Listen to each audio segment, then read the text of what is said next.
Welcome to Proper Daily Dose. Today I want to talk about online dating apps and why most guys are doing it wrong.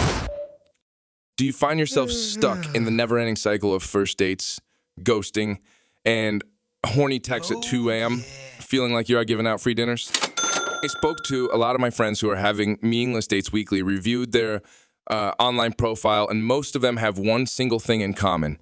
It's a basic mistake that if you stick around till the end of this video, you might stop making. Have you ever had a bad experience with online dating apps? I would love to hear more about it in the comments below. Oh, you've mastered the art of swiping, right?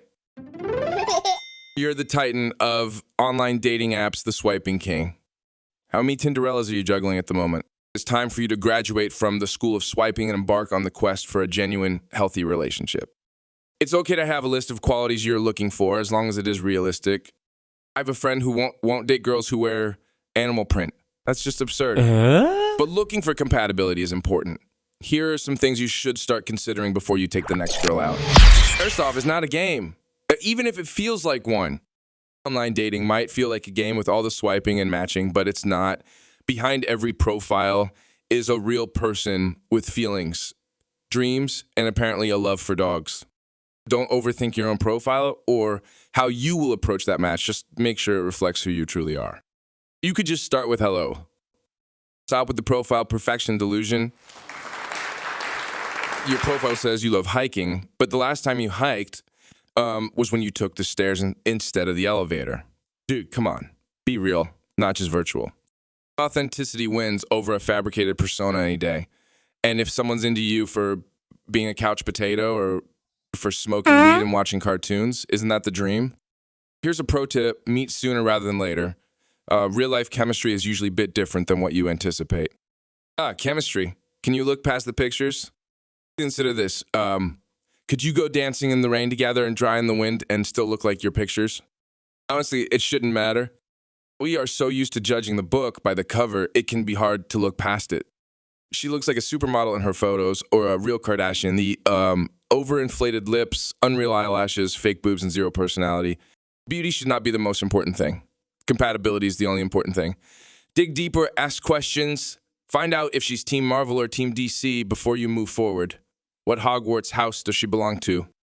After 3 dates, you should have a sense of whether there's potential for a deeper connection. If by date 3 you're still struggling to remember her name because you're juggling too many Tinderellas, it might be time to narrow the field. If you are at this stage with someone where it's been 3 dates and you're really having feelings for this girl, maybe it's time to tell her. Communication is key. It's hard, I know. You are so used to being by yourself, a free man. Or maybe you're afraid of getting hurt or hurting her. Well, guess what? You can't play the game of love without hurting.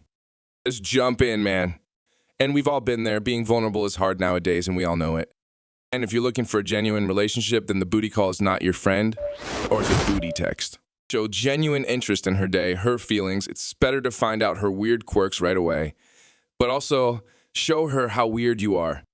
Of course, finding a person who you can communicate with is not easy, which leads us to ghosting. If you're not feeling it, just say it. Ghosting is so mean. Be a man, not a disappearing act. If you want to have something more meaningful one day, you will have to be able to face people. Once things start getting a bit more serious, you might even have to open the X-Files. Proceed with caution here. We all have a past. And yes, you might ask about yours. When discussing exes, avoid trash talking. The "my ex was crazy" narrative is not only tired, but also paints you in a bad light. Be respectful, be brief, and move on. To finalize, go for that relationship. If you're really vibing with each other, it's time to have a conversation. It might feel like walking on eggshells, but it's better than the perpetual limbo of are we, aren't we? Not to mention, you want to know if there is anyone else in her life right now. And there you have it, some food for thought. The quest from random dating app dates to a genuine relationship isn't as harrowing as it might seem. Finding someone you vibe with is all about authenticity, respect, and most importantly, not treating the dating world like it's a battlefield. So, leave the games for your PlayStation and embark on this journey of love. Remember, the path to love isn't about perfecting the art of the swipe, but in mastering your own heart.